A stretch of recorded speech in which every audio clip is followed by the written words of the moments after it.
Hello दोस्तों, आज बात करते हैं मनोवैज्ञानिक समस्याओं पे। अकेलापन और खोखलापन आदमी को बिल्कुल अकेला कर दिया है।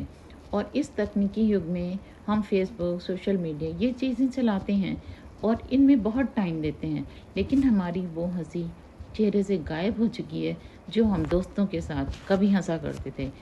और हमारे अंदर एक भय बैठा रहता है कि अगर हमने कोई चीज़ किसी को बताई तो ये दोस्त हमारा किसी को बता देगा। लेकिन वो भय आपके अंदर बैठा रहता है, हर वक्त रहता है। इसलिए हम अपनी कोई भी दुख, परेशानी, दर्द दोस्तों से शेयर नहीं करते।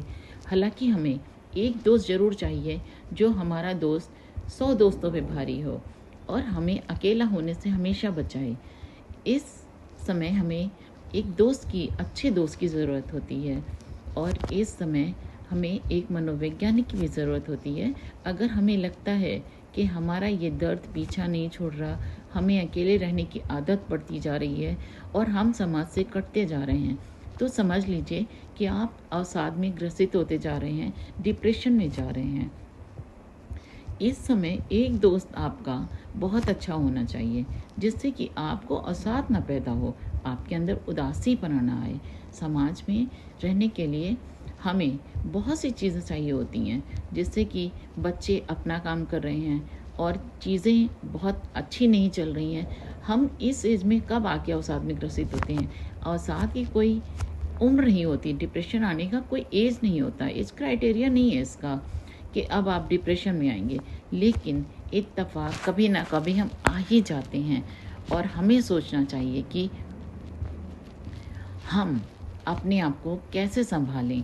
लेकिन कभी कभी हमें काउंसलर की ज़रूरत पड़ती है, इस एक दोस्त की ज़रूरत पड़ती है। हम उस दोस्त को कहाँ ढूंढें, किससे ढूंढें? और दिनों दिन ये समस्याएं हमारे समाज में बढ़ती जा रही हैं, क्योंकि हम समाज में उतना टाइम भी नहीं दे पाते जितना कि चाहिए होता है। और धीरे धीरे करके हम किसी दोस्त से कुछ नहीं बताते। हालांकि दोस्तों से बताने से चीज़ें हल्की होती हैं, हमारा गम हल्का होता है। हमारे बच्चे बाहर जा चुके होते हैं, हमें कोई दोस्त नहीं मिलता, हमें कोई कंधा नहीं मिलता अपना दुख सुख शेयर करने का। और ज़रूरी नहीं है कि हम हर वक्त अपनी चीज़ों को अपने पति से भी बता सकें। कभी कभी बहुत सी चीज़ें अपने पति से भी छुपानी पड़ती हैं, नहीं बताते हैं, हम नहीं शेयर करते हैं उनको।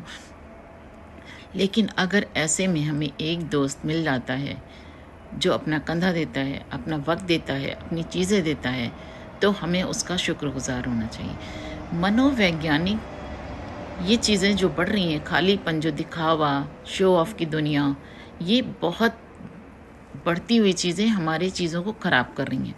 एक टाइम पे आके हम दिखावा से बाहर आ जाते हैं और हम सोचते हैं कि अब सिर्फ 2 रोटी खाने को चाहिए, 2 यार अच्छे चाहिए, ज़िंदगी जीने के लिए चाहिए और बिंदास ज़िंदगी हम जिएँ। हमें सिर्फ यही उम्मीद होती है अपने दोस्तों से। एक टाइम पे ना बड़ी गाड़ी, ना बड़ा घर, ना बड़ी-बड़ी चीज़ें, क्योंकि हमारे बच्चे भी उस वक़्त दूर चले जाते हैं। तो हम कोशिश करें कि उन चीज़ों से बाहर आएँ। और अगर एक दोस्त का कंधा मिल जाता है जो सच्चा हो और अच्छा हो, तो उससे बढ़कर आपकी ज़िंदगी में कुछ नहीं होता। फिर तो आपको डिप्रेशन छू नहीं सकता। अगर एक दोस्त हो लेकिन वो इतना अच्छा और सच्चा हो कि 100 दोस्तों पे भारी हो। नमस्कार।